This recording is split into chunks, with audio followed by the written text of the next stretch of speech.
За тийм телевизийн сурвалжлах баг өмнө нь хүүхдийн тоглоомын талбай дээр хүүхэд тоглож байгаад бэрцэн талаар сурвалжлагыг хүргэж байсан бол энэ хэрэг мөн адил давтагдж байна.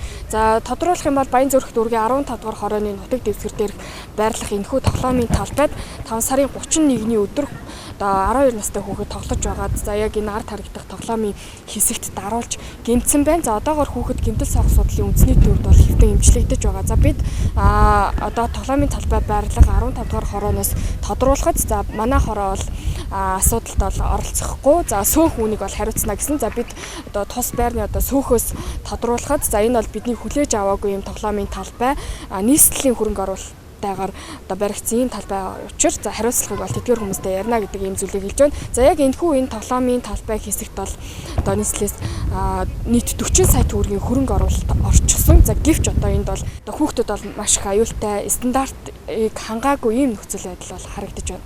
Орой 7 цаг үе тоглож байгаад унчлаа гэж гэртээ орж ирэл бөөлчөөд тэгээ бөөлцөн тогтохгүй болохоор намаа дуутсан байхгүй. Тэгээ ажил дээр яваад зөвөөсөө нэг л биш. Тэгээд өөрснөө гэмтлийн эмнэлэг рүү авчиж үзүүлээл. Тэгээд нөгөө гэмтлийн эмчнэр үзэж хараад хөдөлгөөнгөө 2 цаг байлгах чигээ. Тэгээд томограф толгойн зураг аваад. Тэгээд ерөнхийдөө нэг л биш байна. Наа чи яаралтай хэвтүүлээд.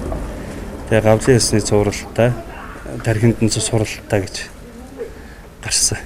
Бидний өмнө нь суралжилж байсан тоглоомын талбай нь 2000 оноос өмнө турбаа төмрөөр хийгдсэн байсан. Харин энэ удаагийн хүүхэд гэмтэх шалтгаан болсон Баянгол дүүргийн тоглоомын талбайг шинжилээд нэг жилж болоогүй гэхэд итгэхэд бэрх. Тодорхойлбол тус тоглоомын талбай 40 сая төгрөгийн хөрөнгө оруулалт хийгдсэн байна. Гэвч чанар стандартад нийцээгүй байдал нь талбайн засвар мөнгөн дүндээ хүрэхгүй болохыг батлан харуулж байна.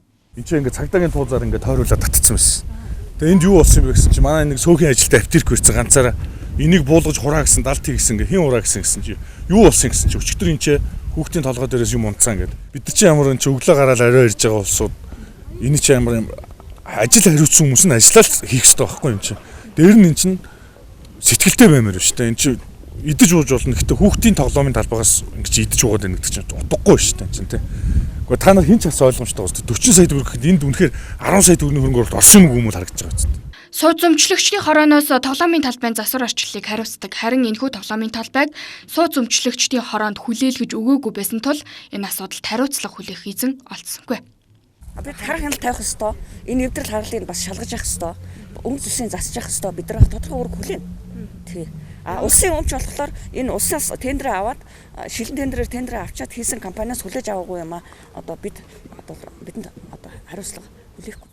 Бид тоглоомын талбайн байгуулалтын ажил хариуцсан хүмүүстэй холбогдсон боловч тайлбар мэдээлэл өгөхөөс эрс татгалзлаа. Энэ мэд хүний нүд хуурсан ажлууд нь эхнээсээ Эрдэнэт үрсийн эрүүл мэндийн аймнаас нь занл хийсээр хагаад холбогдох албаныхан анхаарлаа хандуулах шаардлагатай байна.